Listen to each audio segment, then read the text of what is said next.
Assalamualaikum warahmatullahi wabarakatuh. Perkenalkan, nama saya Rahma Dayani, kelas 11 SMI 4. Di sini saya akan menjelaskan tentang masa pemerintahan Batak dan Inggris untuk memenuhi tugas sejarah.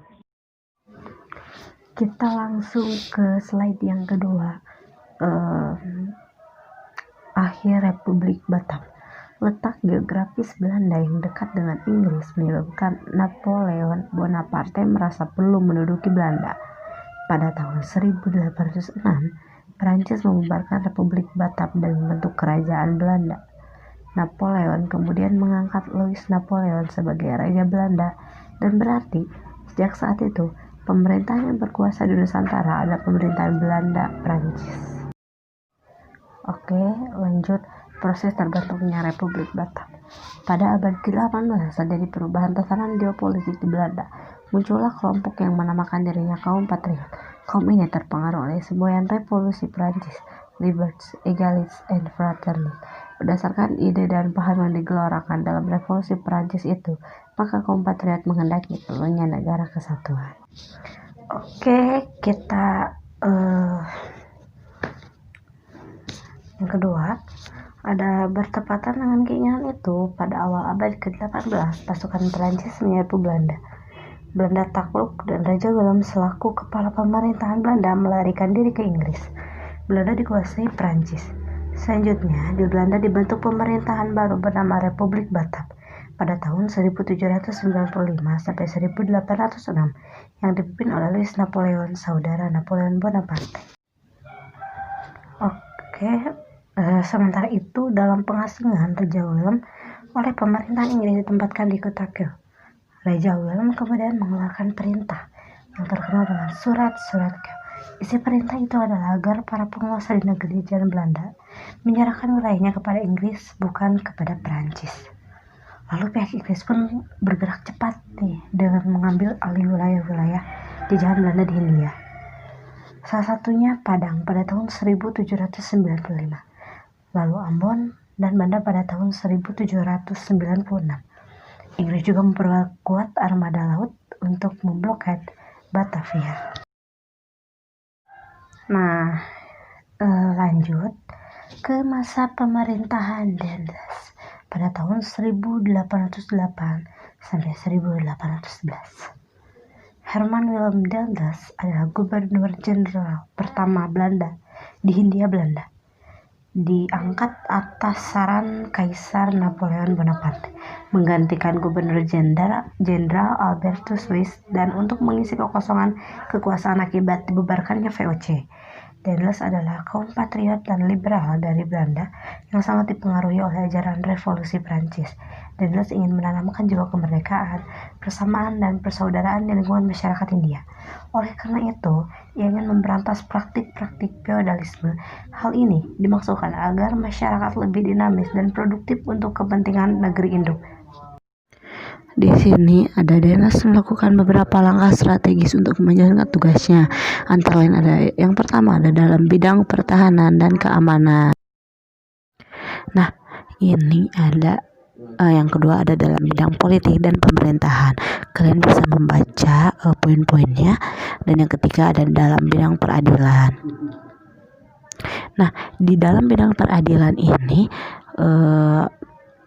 dalam bidang hukum, Daendels membentuk 3 jenis pengadilan, yaitu pengadilan untuk orang Eropa, pengadilan untuk orang Timur Asing, dan pengadilan untuk orang pribumi.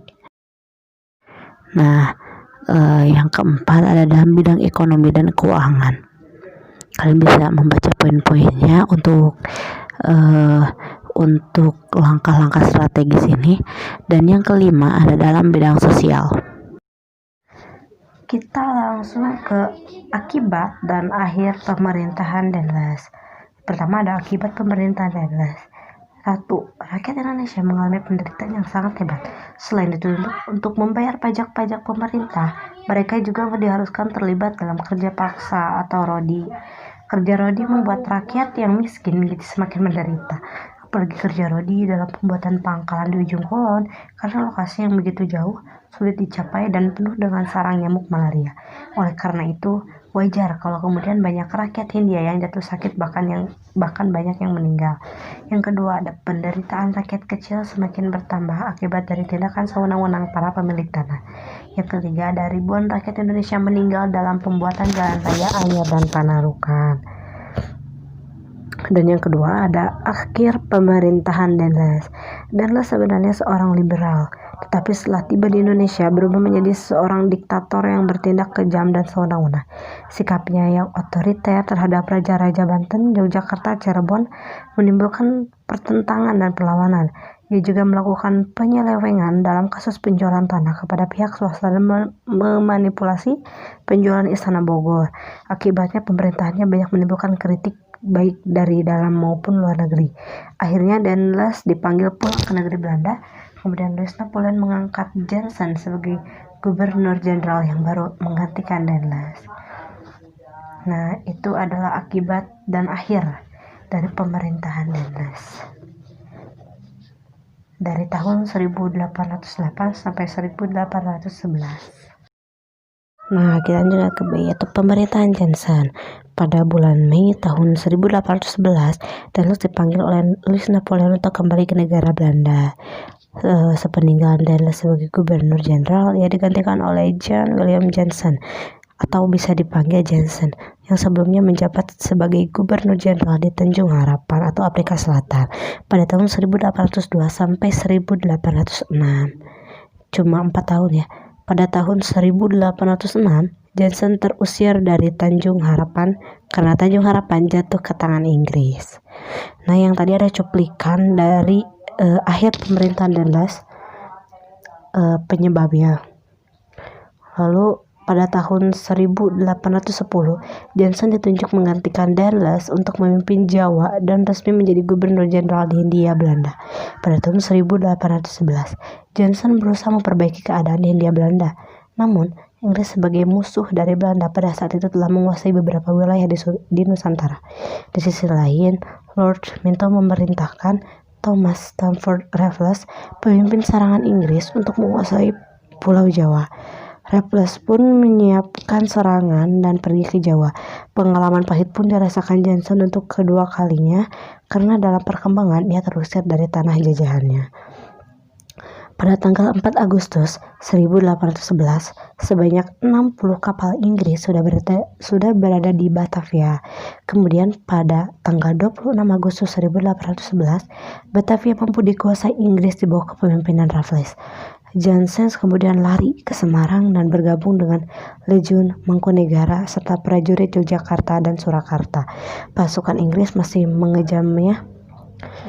mengejarnya hingga berhasil dipukul mundur. Jansen kemudian lari ke daerah Salatiga, tepatnya di Tuntang. Penyerahan Jansen secara resmi ke pihak Inggris ditandai dengan adanya kapitulasi Tuntang pada tanggal 18 September 1811. Nah, isi kapitulasi Tuntangnya ada 1. Pulau Jawa dan sekitarnya yang dikuasai Belanda diserahkan kepada Inggris. Yang kedua, semua tentara Belanda menjadi tawanan Inggris. Yang ketiga, orang-orang Belanda dapat dipekerjakan dalam pemerintahan Inggris. Nah, kan tadi kita sudah mempelajari tentang pemerintahan di Batavia. Dan sekarang kita ke perkembangan kolonialisme Inggris di Indonesia. Ditandatanganinya kapitulasi Tuntang merupakan awal dari masa kolonialisme Inggris Indonesia. Gubernur Jenderal Lord Minto secara resmi mengangkat Raffles sebagai penguasanya. Pusat pemerintahan Inggris berkedudukan di Batavia. Sebagai penguasa di Hindia, Raffles mulai melakukan langkah-langkah untuk memperkuat kedudukan Inggris di tanah jajahan. Dalam rangka menjalankan pemerintahannya, Raffles berpegang pada 3 prinsip. Pertama, segala bentuk kerja rodi dan penyerahan wajib dihapus, diganti penanaman bebas oleh rakyat. Kedua, peranan para bupati sebagai pemungut pajak dihapuskan dan para bupati dimasukkan sebagai bagian pemerintah kolonial. Ketiga, atas dasar pandangan bahwa tanah itu milik pemerintah, maka rakyat penggarap dianggap sebagai penyewa. Berangkat dari 3 prinsip itu, Raffles melakukan beberapa langkah, baik yang menyangkut bidang politik, pemerintahan, maupun bidang sosial ekonomi. Nah, kita ke kebijakan Raffles di Nusantara. Yang pertama ada dalam bidang pemerintahan. Raffles berusaha menghapus pemerintahan feodal yang telah mengakar kuat di Indonesia. Kebijakan dalam bidang pemerintahan diantaranya ada 4 poin. Yang kedua ada dalam bidang ekonomi, ada 7 poin. Yang ketiga ada dalam bidang hukum, ada 3 poin. Dan yang keempat ada dalam bidang ilmu pengetahuan dan teknologi.